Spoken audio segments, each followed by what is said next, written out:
கடவுள் அல்லாஹ் எப்படி உருவானாங்கன்னு உங்களுக்கு தெரியுமா? அல்லாஹ் முத ஒளியை வச்சு தேவதையை உருவாக்குறாங்க. புகையில்லாத நெருப்பை வச்சு சைத்தான்களையும் அந்த ஜீன்களையும் உருவாக்குறாங்க. மண்ணை வச்சு மனுஷங்களை உருவாக்குறாங்க.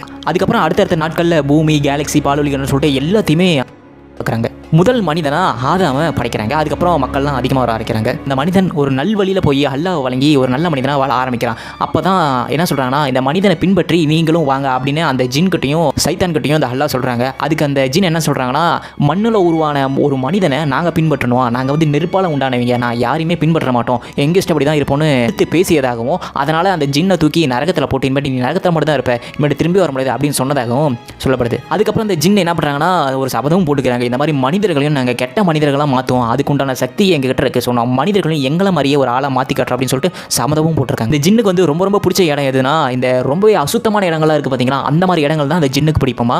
அதுக்கப்புறம் ஜின்னுக்கு இருட்டான இடம் ரொம்ப பிடிக்குமா.